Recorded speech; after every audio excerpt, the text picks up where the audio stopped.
it's Michelle Visage. Welcome back to another episode of Whatcha, Packin. Today we have the one and only Honey Davenport. What's up? Hi, honey. Hey, Michelle. So where are you from? I live in New York City. I've been there for 16 years, but I'm originally from West Philadelphia. You are. You're from the Fresh Prince of Bel-Air territory in West Philadelphia. We won't say it because we don't have the money to pay for the song. Okay, so wait a minute. I just assumed that all Davenports were from Texas or from the South. Well, the Davenport family is from the South, but Sahara Davenport and Deja Davenport moved to New York City together, and that's where they met me, and that's where I became a Davenport. In New York City? In New York City. I was the first New York City Davenport. So how old were you when you left Philly? I was 17. So born and raised, you went to high school in Philly. Yeah. And then you moved to New York City to chase your dreams. Yeah, I moved to New York City to do musical theater. I went to school. Yay! Right? I went to school for musical theater. Where did you go? AMDA, American Do Musical. you know that's where I graduated from? Shut the f up. Yeah. In the That's Antonia? amazing. Did you go in the Antonia? Yeah, in the Antonia, when Yeah. it was still just in the Antonia. Now Yeah. they have like a whole nother building. That's my school. What? They don't claim me because I don't speak very nicely of them. Same. Anyway, I went to IMDA and then I started doing musical theater all around. And then I went and did the Hairspray tour for a little while. The Hairspray National Seaweed, or Tour. were you chorus? I was in the ensemble. ensemble. Yeah. Actually, I was the swing, so I like understudied everyone. Oh, great. I just kind of like set off That's a stage tough and- gig to swing. Yes. Girl, it's like having 12 jobs in one. Yes. And then I was sitting in, I'll never forget, I was sitting in like some random place in Ohio, and Mark Shaman had came to see the tour. And I got a little tipsy, and I was like, I love your art, but I want to make my own. And he was like, go and do it. And I was like, fine. I put in my notice, I quit the tour, and I actually met Peppermint in Therapy nightclub, the bar Therapy in his kitchen. Right. I'm just there dancing around, and she's like, great, you can dance. Do you want to backup dance for me? And I was like, yeah. So I backup danced for Peppermint for 4 years. No way. Before I ever did drag, yeah. All over, London, Dublin, Berlin, Sydney. Did Pep start you in drag then? Yeah, sort of. She was like, I was like her like right-hand man. I would like carry her bags and then do her numbers and stuff. But then Sahara moved across the street from me. And I was just like, in awe. I was like, what is this angel, you know? She was.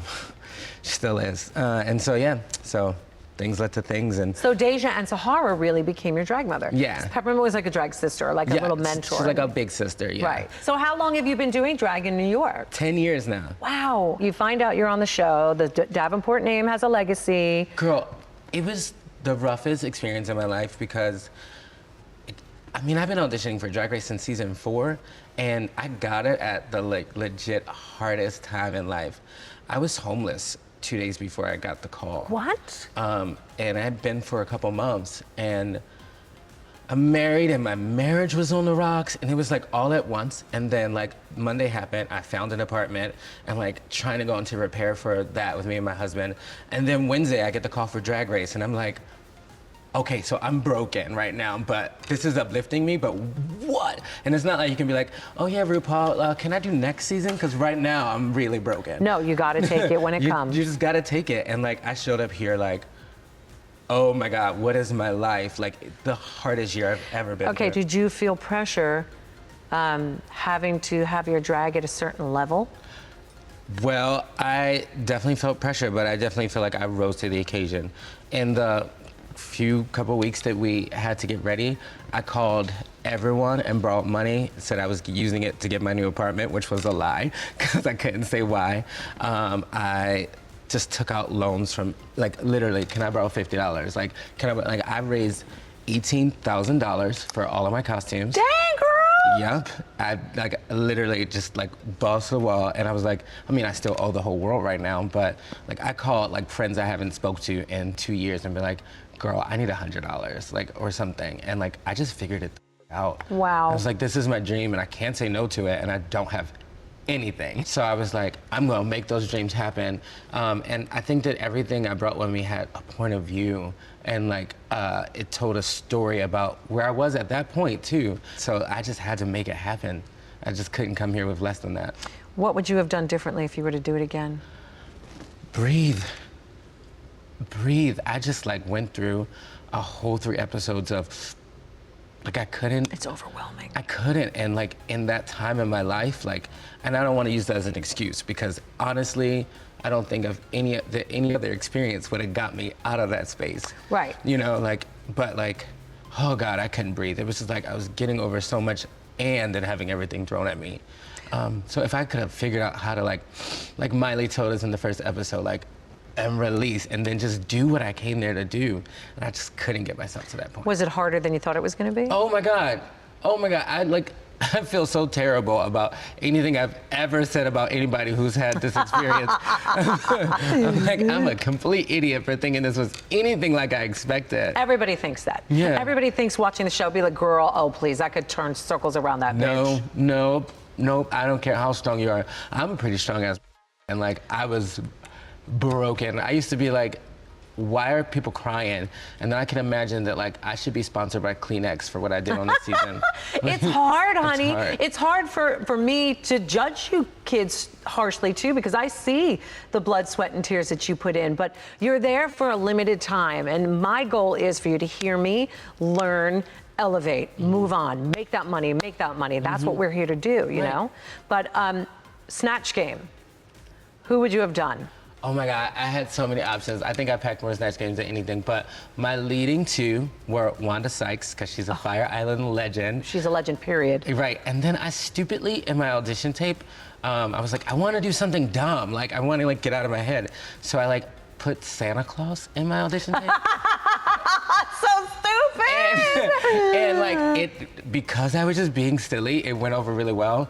And, Rue would love that. Oh, this was the joke. Okay. No, honey, that's amazing. Yeah, I mean, I had a pretty sickening Santa Claus costume with like jingle bell nails and everything. Like she was ready. Well, she could be saved for an all-star one day. Hey, who knows? And not to mention, you're a theater kid, so that would have been really fun to watch. Yeah, it would have been incredible. Let's talk about your fashions. Okay. Because we have some beautiful fashions back here. This one right here, explain that. Hello. Well, it's inspired by two things, Nefertiti, obviously, and Urte. Because the faux fur piece is a faux fur, by the way. Thank you. The faux fur piece is a piece that is a muff, and then it comes around with 3 arm bracelets, 3 arm attachments, so that it would have been like draped. That like picture of Urte where she's like walking the dog, and you know. One of 5,000 Urtes of where she's walking the dog. Right, yes. exactly. Walking her Afghan hound. Right. Yes. So yeah, and it was made by my good friend Danny Logan, otherwise known as Dallas Dubois. Oh, fabulous. And yeah, so it's that one is like really awesome because it's like a beautiful African queen. That headpiece is remarkable. Right, and it's made out of like cardboard in a dream. It looks like a really glamorous parking meter. That's compliments. You're a New Yorker. It makes sense, doesn't it? And how about this gorgeous kind of Game of Thrones meets Futurama? It's a Diego Montoya. And when Who's Diego Montoya? Because it makes me want to say, my name is Diego Montoya. I kill your father. Prepare to die. Oh my gosh, Diego Montoya. Diego Montoya is an awesome designer who's been featured on Drag Race. He did Sasha Velour's white finale. Oh, gotcha. He does most of Sasha Velour's stuff. I just wanted to say that line. Yeah, I am Diego Montoya. Yes, exactly. He's incredible. He did Eureka's reunion.